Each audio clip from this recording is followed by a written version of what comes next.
ഇവിടെ ഇടതുപക്ഷ മുന്നണിയുടെ ഒരു മന്ത്രിയുടെ കോലം കത്തിക്കുക എന്ന് പറഞ്ഞാൽ ഇടതുപക്ഷ ജനാധിപത്യ മുന്നണിയെ കത്തിക്കുക എന്നുള്ളത് തന്നെ. ഇവിടെ അവരെയാണോ കത്തിക്കേണ്ടത്? നമ്മുടെ ലക്ഷ്യം എന്താ? രാജ്യം നേരിടുന്ന ഏറ്റവും വലിയ ആപത്ത് വർഗീയ ഫാസിസ്റ്റ് വിപത്താണ്. അതിനെ പ്രതിരോധിക്കാനുള്ള ശക്തിയിൽ അതിൻ്റെ കേന്ദ്രസ്ഥാനം ഇടതുപക്ഷങ്ങളാണ്, കമ്മ്യൂണിസ്റ്റ് പാർട്ടികളാണ്, ഇടതുപക്ഷ ജനാധിപത്യ മുന്നണിയാണ്. അതുകൊണ്ട് അത്തരത്തിലുള്ള ഒരു സാഹചര്യങ്ങളും ഉണ്ടാകാതിരിക്കാൻ എല്ലാ പാർട്ടികളും നല്ല നിലയിൽ കാര്യങ്ങൾ നിരീക്ഷിക്കുകയും അതിൻ്റെ അടിസ്ഥാനത്തിൽ അഭിപ്രായങ്ങൾ പ്രകടിപ്പിക്കുകയും ചെയ്യാം. ഉള്ള കാര്യങ്ങളെല്ലാം പാർട്ടി എന്നുള്ള നിലയിൽ തന്നെ നമുക്ക് പരസ്പരം ചർച്ച ചെയ്യുന്നുണ്ട്. അതുപോലെ തന്നെ മുന്നണി എന്നുള്ള നിലയിൽ ചർച്ച ചെയ്യുന്നുണ്ട്. അങ്ങനെ ചർച്ച ചെയ്തിട്ടൊക്കെ പരിഹരിക്കാൻ കഴിയുന്ന വിഷയമേ കേരളത്തിലുള്ളൂ. അല്ലാതെ ഒരു വിഷയവുമില്ല.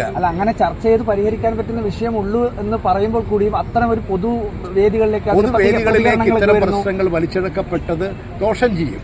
അത് ഓരോരുത്തരും ശ്രദ്ധിക്കേണ്ട വിഷയങ്ങളാണ്. കണ്ണൂരിൽ ഈ മന്ത്രിയുടെ കോലം കത്തിച്ചിരുന്നു AIYF. വിദ്യാഭ്യാസ മന്ത്രിയുടെ കോലം കത്തിക്കുന്ന രീതിയിലേക്കുള്ള പ്രതിഷേധം പോയി.